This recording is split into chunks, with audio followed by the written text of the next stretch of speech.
लाल किले की तरफ बढ़ रहे थे मोदी, तभी हुआ कुछ ऐसा, चलती कार से कूद पड़े एसपीजी के कमांडो। फिर जो हुआ किसी को नहीं थी उम्मीद। अचानक अपनी गाड़ी छोड़कर पीएम मोदी ने तोड़ दिया प्रोटोकॉल। एसपीजी कमांडो के भी छूट गए पसीने, टकटकी लगाए राहुल गांधी भी देखते रह गए। नेता प्रतिपक्ष होने के बाद भी राहुल गांधी को क्यों बिठाया गया पीछे? पीएम मोदी का हुआ ऐसा गार्ड ऑफ ऑनर देखकर चौंक गए राहुल गांधी। मोदी जब लाल किले में पहुंचे तो एसपीजी के कमांडो पहले से अलर्ट थे, लेकिन मोदी के बाहर आने से पहले कुछ ऐसा हुआ, चलती कार से ही एसपीजी कमांडो कूद पड़े। लाल किले में चढ़कर जब दहाड़ रहे थे मोदी, सामने बैठे थे देश के मुख्य न्यायाधीश चंद्रचूड़। देश के अलग अलग कोने से आए हुए लोग, पूरी दुनिया की नजर भारत पर थी। लेकिन राहुल गांधी को बैठने के लिए पीछे की सीट क्यों दी गई जानते हैं आप? राहुल गांधी नेता प्रतिपक्ष हैं और नेता प्रतिपक्ष के पास कैबिनेट मंत्री जितनी शक्तियां होती हैं। अटल जब देश के पीएम थे उस दौरान सोनिया गांधी विपक्ष की नेता हुआ करती थी और सोनिया गांधी को हमेशा सबसे आगे की सीट मिलती थी। मोदी को स्पेशल गार्ड ऑफ ऑनर दिया गया, लेकिन राहुल गांधी को कुर्सी भी आगे की नहीं दी गई। ऐसा क्यों किया गया? उससे पहले आपको बताते हैं कि भारत के मौलवी और मुल्ला क्यों मोदी के ऐलान से भड़क उठे हैं। 15 अगस्त के मौके पर देश का तिरंगा फहराने के बाद हिंदुस्तान से सरिया कानून खत्म करने का ऐलान हुआ। जो कट्टरपंथी भारत को सरिया कानून से चलाना चाहते हैं वो आज के बाद से सो नहीं पाएंगे, क्योंकि मोदी ने ऐलान कर दिया है कि अब देश में इस्लाम का कानून नहीं बल्कि पूरे भारत के लिए एक कानून लागू होगा, common civil code. Supreme court भी कई बार कह चुका है कि भारत में अब एक देश एक कानून होना चाहिए। अब 15 अगस्त के मौके पर मोदी ने देश के चीफ जस्टिस चंद्रचूड़ के सामने ही ऐलान कर दिया है। पीएम मोदी और बीजेपी का मकसद 3 मुद्दों को पूरा करना है, जिसमें 2 वादे पूरे हो चुके हैं और तीसरा वादा अभी भी बाकी है।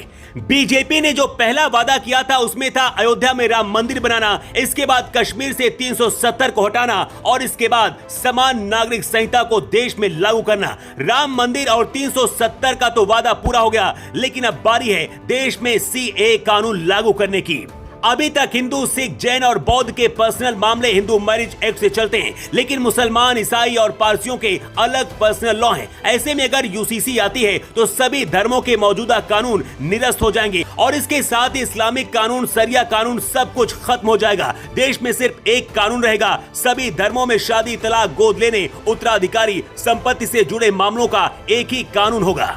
लाल किले में राहुल गांधी को पीछे की सीट में क्यों बिठाया गया है, इसका जवाब अब खुद रक्षा मंत्रालय ने दिया है। अब इस तस्वीर को देखिए, राहुल गांधी के अगल बगल में ओलंपिक में हिस्सा लेने वाले खिलाड़ी बैठे हैं। राहुल के ठीक आगे ओलंपिक में कांस्य पदक जीतने वाली भारतीय हॉकी टीम के सदस्य ललित उपाध्याय बैठे। इसके बाद आगे की लाइन में देश के मुख्य न्यायाधीश डीवाई चंद्रचूड़ बैठे हैं और उनके बगल में अमित शाह, एस जयशंकर, निर्मला सीतारमण और शिवराज सिंह चौहान बैठे हैं। लेकिन राहुल गांधी पीछे बैठे दिख रहे हैं। रक्षा मंत्रालय ने जवाब देते हुए अब बताया है, आगे की पंक्तियों में ओलंपिक मेडल विजेता खिलाड़ियों के बैठने का इंतजाम किया गया था, जिसकी वजह से राहुल गांधी को पीछे की पंक्ति में बैठाया गया। लेकिन सवाल यह है कि अगर बाकी कैबिनेट मंत्री आगे बैठ सकते हैं तो फिर राहुल गांधी की भी एक कुर्सी आगे क्यों नहीं लग सकती थी? लेकिन ऐसा नहीं हुआ। अब विपक्ष भड़क गया है और इसे राहुल गांधी का अपमान बता रहा है। लाल किले में अब उस घटना के बारे में चलिए आपको बताते हैं, जिसे देखकर हर कोई दंग रह गया। मोदी अपनी कार के अंदर थे, बाहर एसपीजी कमांडो हर तरफ नजर गड़ाए थे, लेकिन फिर कुछ ऐसा हुआ, चलती कार से ही एसपीजी के कमांडो कूद पड़े। प्रधानमंत्री आवास से पीएम मोदी का काफिला जब निकला, बीच में पीएम मोदी की कार थी और आगे पीछे सुरक्षा के लिए साए की तरह एसपीजी कमांडो थे। इसके बाद तुरंत चलती कार से ही एसपीजी के कमांडो कूद पड़ते हैं और मोदी की गाड़ी के आगे पहुंच जाते हैं। इसके बाद मोदी जब लाल किले से अपना भाषण खत्म करते हैं, अचानक अपना प्रोटोकॉल ही तोड़ देते हैं। अब इस तस्वीर को देखिए, जहां मोदी आम जनता के बीच घूम घूम कर सबसे मिल रहे हैं। इस दौरान एसपीजी कमांडो अलर्ट हैं, क्योंकि कुछ भी हो सकता था। ये एसपीजी कमांडो दुनिया के सबसे काबिल और खतरनाक कमांडो माने जाते हैं।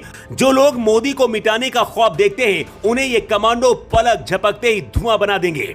वैसे राहुल गांधी को पीछे की सीट देने पर जो बवाल मचा हुआ है, उस पर आपकी राय क्या है? कमेंट करके आप जरूर बताएं।